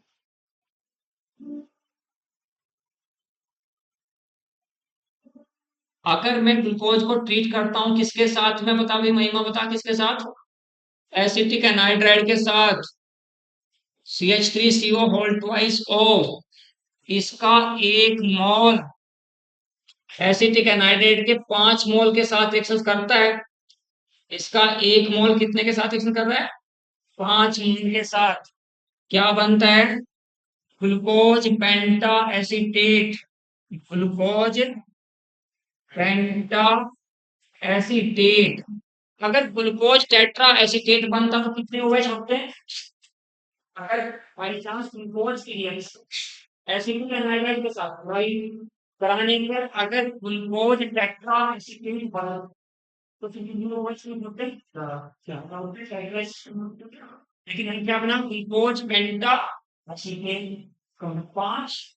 अगर बाई चांस ग्लूकोज तो यानी सीधी सी बात है कि जहां भी कहीं OH ग्रुप के OH ग्रुप होते हैं ना, OH ग्रुप, अगर OH ग्रुप को ट्रीट करते हैं आप CH3CO CH3 के साथ, एसिटिक एनाहाइड्राइड है ये आपका, तो यहां से आपका इतना तो निकल गया, आपका एसिटिक एसिड निकल गया, और यहाँ बना क्या आपका OCO CH3 प्लस आपका CH3COOH। तो ये OH के साथ हमेशा यही रिएक्शन होगी, किसके, एसिटिक एनाहाइड्राइड की। OH के साथ हमेशा रिएक्शन ऐसे ही होनी है, उसकी रिएक्शन हमेशा ऐसे ही होगी। उसके बाद फिर एक क्वेश्चन पूछा था मैंने आप लोगों से, क्या, परचेंस ऑफ ना, अगर आप रिएक्शंस करते हैं ग्लूकोज की, यहाँ ग्लूकोज की रिएक्शंस कर रहे हो आप HCl के साथ, क्या देता है, ग्लूकोज साइनोहाइड्रीन, ग्लूकोज साइनोहाइड्रीन, तो ग्लूकोज साइनोहाइड्रिन का मतलब रिएक्शन फ्री है। अगर कार्बोनाइल ग्रुप प्रेजेंट है तो कार्बोनाइल ग्रुप के साथ रिएक्शन कौन करता है? HCN। HCN की रिएक्शन कराते हैं तो बनता क्या आपका? COH आपका, नीचे क्या हो जाता है आपका? CN। तो ग्लूकोज साइनोहाइड्रिन, तो इसका मतलब ग्लूकोज के पास क्या है? कार्बोनाइल ग्रुप प्रेजेंट है। फिर मैंने कहा था अगर मैं ग्लूकोज की रिएक्शन से ब्रोमीन वाटर के साथ करता हूं, ब्रोमीन वाटर के साथ करता हूं, तो ये रिएक्शंस होगी, यानी रिएक्शन देगा, ऑक्सीडेशन होगा किसका? ग्लूकोज का। Glucose oxidised, glucose oxidised. तो सीधी सी बात आपको याद रखनी है वही एक है, अगर आपके पास CHO ग्रुप है, CHO ग्रुप को ट्रीट करते हो H2O के साथ, तो CHO ग्रुप का ऑक्सीडेशन होता है COH ग्रुप में।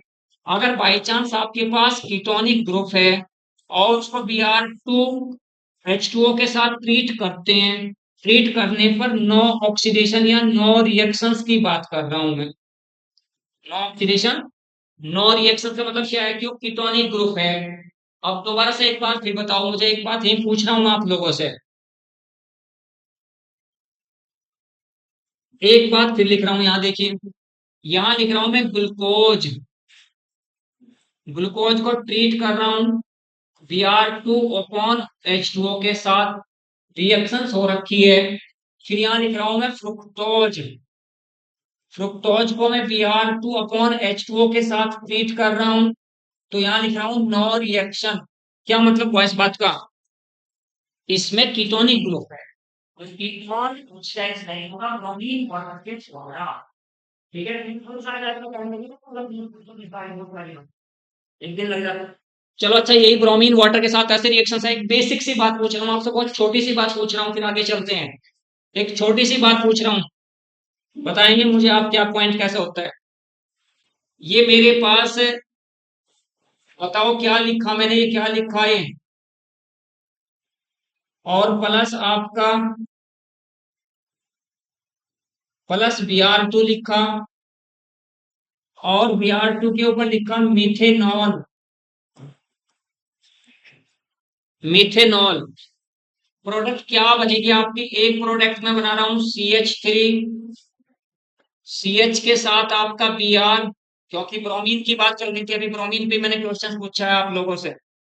एक तो आपका ये बन गया, बी ऑप्शन में आपके सामने लिख रहा हूं CH3 आपका, CHBr, CH2O, CH3, एक ये बना, सी ऑप्शन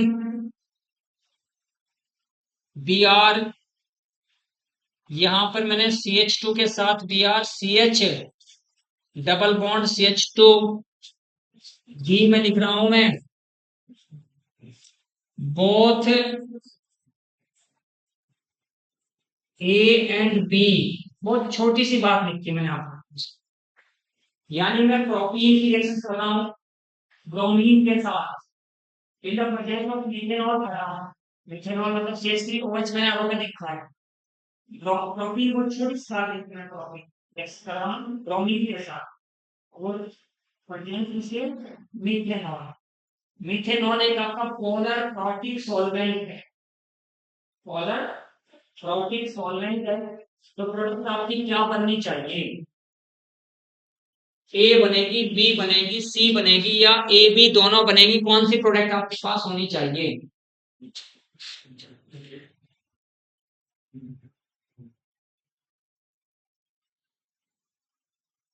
क्योंकि अब आप लोगों का हाइड्रोकार्बन तो सबसे पहला चैप्टर से तो बार बार रिपीट करते रहते हैं, हाइड्रोकार्बन तो और पहला चैप्टर से तो बार बार रिपीट करते रहते हैं। एक बिहार यहाँ गया तो एक बिहार वहां गया, है ना?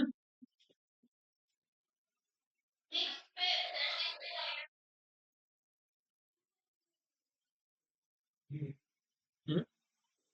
इसी को और छोटा कर रहा हूँ, चलो क्वेश्चंस को और आसान कर रहा हूँ, छोटा कर रहा हूँ चलो, इसी क्वेश्चंस को और बिल्कुल छोटा सा कर रहा हूँ, बिल्कुल देखो ध्यान से।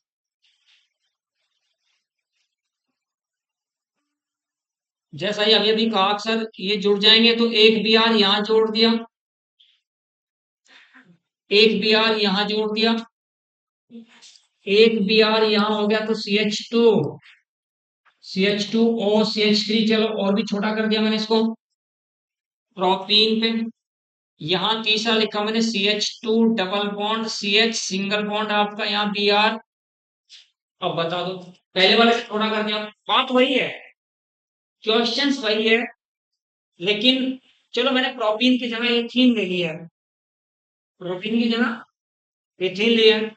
तो सीमा अगर आपको समझना है कैसे, बिल्कुल ध्यान से, क्योंकि टाइम आपके पास, मई में आपका एग्जाम है, और इन दिनों ना बिल्कुल नींद उड़ जानी चाहिए आप लोगों को, बिल्कुल आनी ना चाहिए नींद, बहुत ज्यादा आ रही है।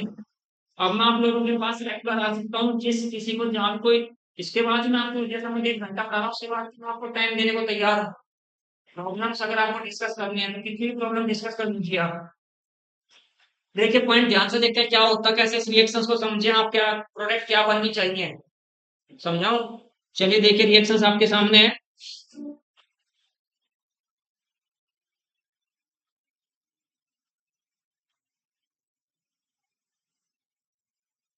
देखो ध्यान से बेटा, मैं रिएक्शंस कर कैसे रहा हूँ, सबसे पहले बी आर, और बी आर का मैंने ब्रेकिंग की, हेटेरोलाइटिक बॉन्ड ब्रेकिंग की है, बी आर प्लस हो गया, और ये आपका बी आर माइनस हो गया, ये हर किसी को पता होगा इस बात का। तो हेटेरोलाइटिक बॉन्ड ब्रेक किया, ब्रोमीन को मैंने ब्रेक किया, ब्रेक करने पर क्या बना आपका, एक तो बी आर प्लस बना, एक बी आर माइनस बना।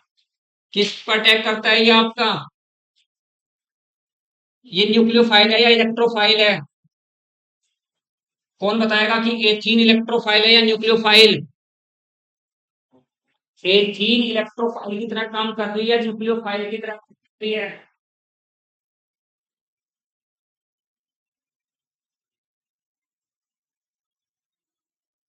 न्यूक्लियोफाइल, जब एल्कीन हो, जब एल्काइन हो, ये सारे तीनों भी कार्बन में डबल बॉन्ड होता है, तो बॉन्ड के बीच में बॉन्ड डबल और न्यूक्लियोफाइल, और जहाँ इलेक्ट्रॉन कमी होती है वो इलेक्ट्रोफाइल है। क्योंकि ये न्यूक्लियोफाइल है, तभी इस पे इलेक्ट्रोफाइल अटैक कर सकता है, ये इलेक्ट्रोफाइल है, किसी बंदे को पता कि ई प्लस आपका क्या होता है, इलेक्ट्रोफाइल होता है। जब मैंने यहां से यहां डिस्प्लेस किया तो क्या हुआ ऐसा करने पर, इस पे चार्ज पॉजिटिव, तो इस पे चार्ज, और इस नेगेटिव चार्ज पे कौन चला जाएगा, चला गया। यहाँ आपका CH2 प्लस हो गया, इस CH2 के साथ आपका Br जुड़ा, Br के पास कितने पेयर ऑफ इलेक्ट्रॉन होते हैं, 3 होते हैं, किसी बंदे को पता है हेलोजेंस के पास 3 पेयर ऑफ इलेक्ट्रॉन्स होते हैं, किसी को पता है। तो यहाँ पर आपका ये पेयर ऑफ इलेक्ट्रॉन्स यहाँ चला गया, आपका बना क्या, CH2 single bond CH2 Br, और ये आपका प्लस हो गया, ब्रोमोनियम आयन आपका बन गया। अब देखिए यहाँ पर मैं इस एरो से दोनों रिएक्शंस दोनों अटैक करा सकता हूँ, Br माइनस का अटैक भी कर सकता हूँ, और CH3 OH का भी अटैक करा सकता हूँ, क्योंकि आपका Br माइनस भी न्यूक्लियोफाइल है, और मेथेनॉल भी आपका न्यूक्लियोफाइल है। कितनों को पता न्यूक्लियोफाइल होता है मेथेनॉल, बस यही निराशा से होते हैं। जब मैं आता हूँ कई दिनों के बाद कि तुम्हारा ये ग्राफ बिल्कुल जितना छोड़ कर जाओ फिर माइनस में मिलता है, तो फिर हम निराशा से होते हैं। इसका मतलब घर का नहीं, मेरे पास खाने पीने कर रहे हो, यही थोड़ी निराशा सी होती है, जब जहाँ जितना जितना उठा के लेके जाओ उतना उसके बाद धीरे धीरे मिलते। मेथेनॉल भी न्यूक्लियोफाइल की तरह काम करता है, वाटर जिसके पास पेयर ऑफ इलेक्ट्रॉन्स होता है, यहाँ मीथेनॉल के पास 2 पेयर ऑफ इलेक्ट्रॉन्स है, electron pair donor known as nucleophile, electron pair acceptor जो इलेक्ट्रॉन पेयर को ग्रहण करता है उसको इलेक्ट्रोफाइल, जो डोनेट करता है त्याग करता है उसको न्यूक्लियोफाइल कहते हैं। तो इसके पास तो दो दो पेयर ऑफ इलेक्ट्रॉन्स है देने को, तो इसका मतलब क्या है, न्यूक्लियोफाइल। अगर मैं, अगर यहाँ से इस बॉन्ड को ऐसे करूं तो क्या होगा, Br पे चार्ज अभी भी पॉजिटिव रह जाएगा क्या, नहीं रहेगा, क्योंकि ये दोनों इलेक्ट्रॉन्स आपने किसको दे दिए, Br को दे दिए। इस कार्बन पे चार्ज कैसा आएगा, पॉजिटिव आएगा। तो इस पॉजिटिव चार्ज कार्बन पे कौन अटैक कर देगा? Br। तो यहाँ CH2 के साथ एक तो Br आपका ये आ गया ये वाला, और दूसरे CH2 के साथ Br कहाँ आ गया? नीचे वाला आ गया। बन के प्रोडक्ट है ये आपकी। अब इसके साथ ये OH, अगर इसको मैंने ऐसे ब्रेक ब्रेक अगर इसको ब्रेक ऐसे किया तो ये पेयर यहाँ पर जा सकता है। जब ये यहाँ चला जाएगा तो CH2 के साथ आपका Br हो गया। इस CH2 के साथ आपका क्या जुड़ेगा? O। O के पास एक H है, और ये आपका CH3। O पे चार्ज कैसा हो गया? पॉजिटिव, जो कि इसने अपना पेयर ऑफ इलेक्ट्रॉन्स दिया है। इस पेयर ऑफ इलेक्ट्रॉन्स को मैं यहाँ से बाहर ऐसे कर सकता हूँ। ऐसा करने पर आपका क्या होगा? CH2 के साथ यहाँ पर आपका Br, ये CH2, ये आपका OCH3, और प्लस आपका निकल गया क्या? H plus. तो प्रोडक्ट ऑप्शन क्या था? दोनों में से ऑप्शन क्या था? डी ऑप्शन है। ये भी बना, ये भी बना, और ये भी बना। अब आपको पता होना चाहिए, वो सिंपल से सिंपल का मतलब है कि 9th स्टैंडर्ड की रिएक्शंस है। अब यार ये क्योंकि एल्केन एल्कीन एल्काइन तीनों 9 10th में दे रखा, 10th में दे रखा। और वहां एडिशन रिएक्शंस ऑफ ब्रोमीन है। ब्रोमीन की रिएक्शंस अगर करते हैं CCl4 की प्रेजेंस में, CCl4 का मतलब उसकी प्रेजेंस में करते तो सिंगल प्रोडक्ट बनती, डाइब्रोमो इथेन 1 2 डाइब्रोमो इथेन बनता है केवल। बट इसके साथ साथ मैं ब्रोमीन किसमें लेकर मेथेनॉल में। तो मेथेनॉल तो सेकंड स्टेप्स आपके, फर्स्ट स्टेप में आपका ये बना, ये यहाँ पर एक आयन बना। सेकंड स्टेप की मैं आपका कह रहा हूँ, ये सेकंड स्टेप्स आपकी ये है। इस पे ये भी अटैक कर सकता है, ये भी अटैक कर सकता है, दोनों अटैक करने के लिए फ्री हैं। जब दो न्यूक्लियोफाइल अटैक करेंगे तो प्रोडक्ट आपकी दो होंगी। अब इतनी छोटी सी बात, बिल्कुल सिंपल सी। चलो सर, लास्ट क्वेश्चन है आज का, कल फिर पढ़ाएंगे। कल क्या कराएंगे? कल कराएंगे आपसे न्यूक्लिक एसिड का क्वेश्चन आता है एक अलग है। एसिडी सबकी न्यूक्लिक का हो गया। देखो कुछ हाँ ठीक है सर, मुझे ज्यादा पढ़ने की केमिस्ट्री है ना। चलो अच्छा, एक छोटा सा क्वेश्चन बता दो। अगर ये क्वेश्चन बता दो तो समझ लो आप पढ़ रहे हो ठीक ठाक सा, है ना। Which one is most stable, which one is most stable, which one is most stable, कौन सा आपका ज्यादा स्टेबल है ये बताना है। ए ऑप्शन आपका,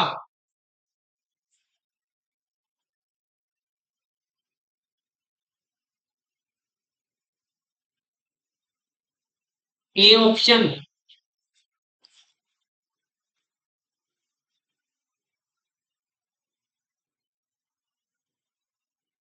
ऑप्शन,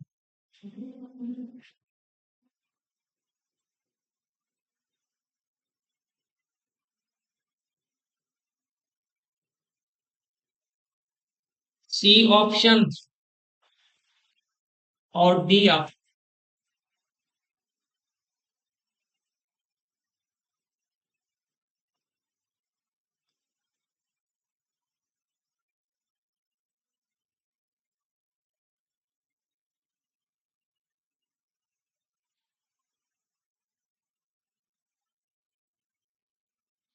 फिर हमें पता चलेगा कि आप लोग हाँ वास्तव में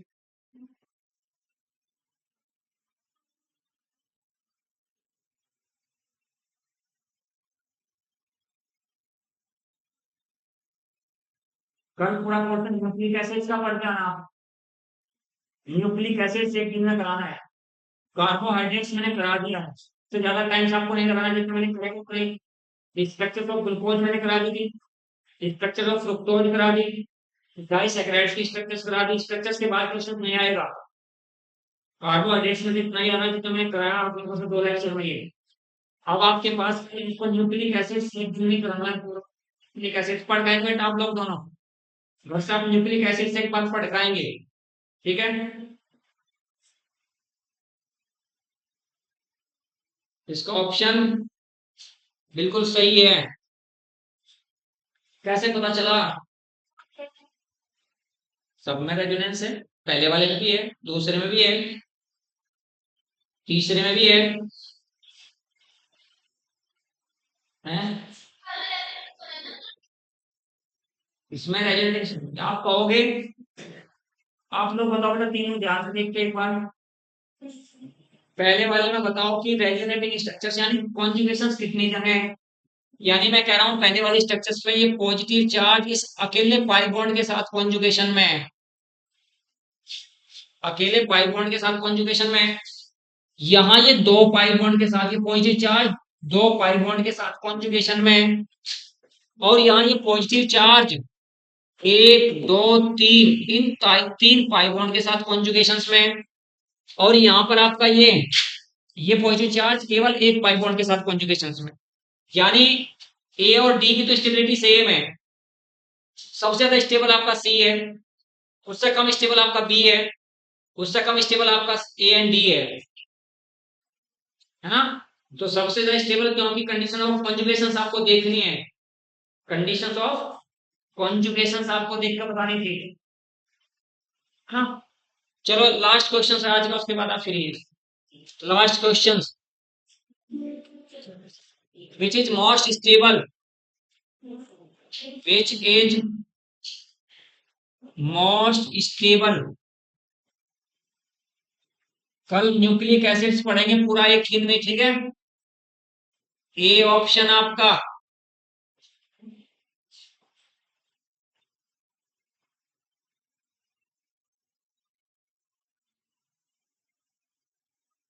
पॉजिटिव चार्ज आपका ये यहाँ पर है बेटा।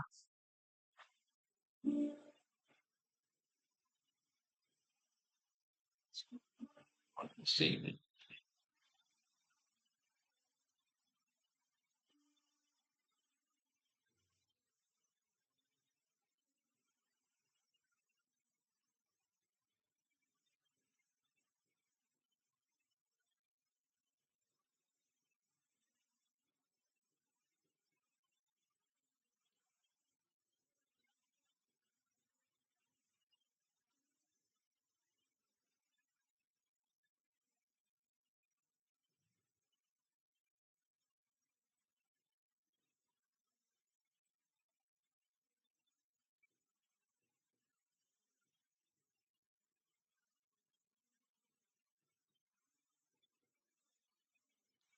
लास्ट क्वेश्चन बताओ बेटा।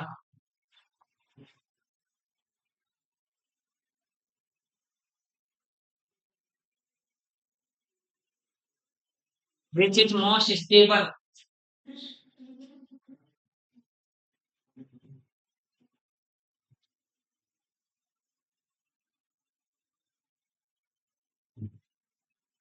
एक ओवेस, ओवेस बोल फटाफट, कौन सा होना चाहिए।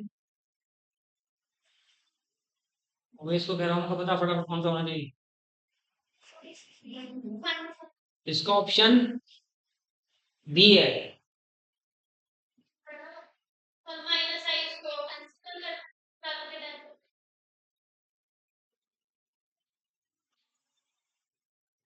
साक्षी एक स्टेबलाइज कर रहा किसके द्वारा, पेयर ऑफ इलेक्ट्रॉन्स के द्वारा, और एक कर रहा पाई बॉन्ड।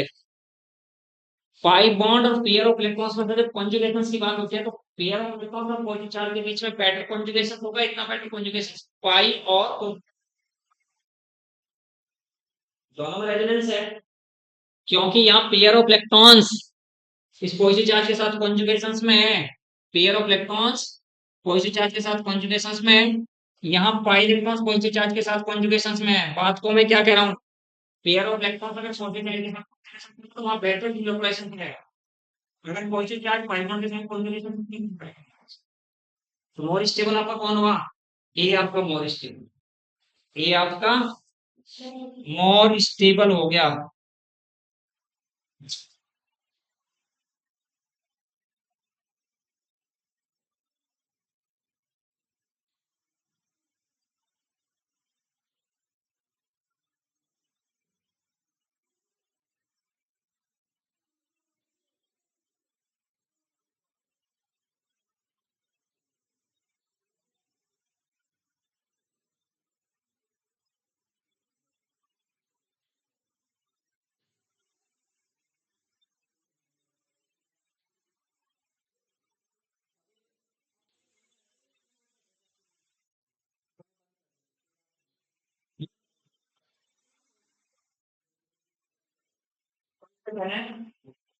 कहीं से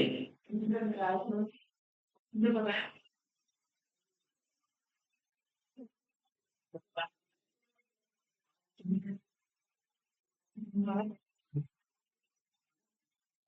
ट्वेल्थ तो किया ना।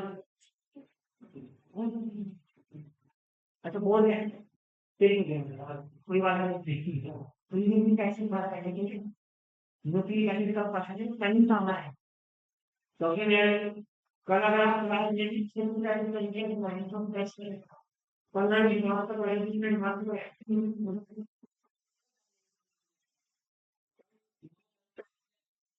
इस सवाल में मुझे क्लास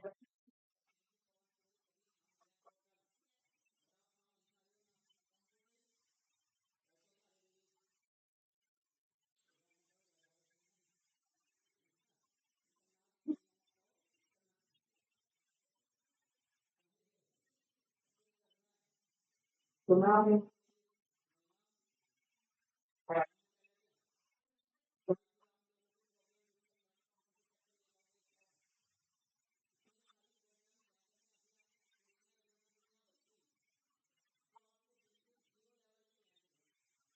साथ यही हो जाता है मैं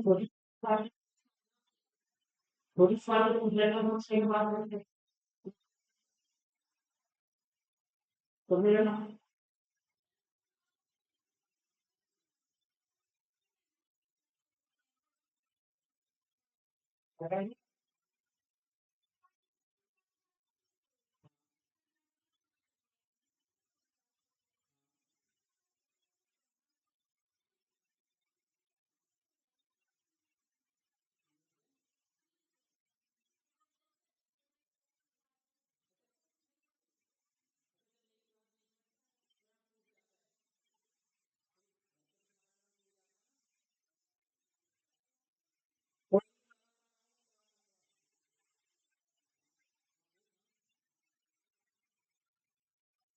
लगातार ये लेकिन टाइम था और क्योंकि वही ऐसे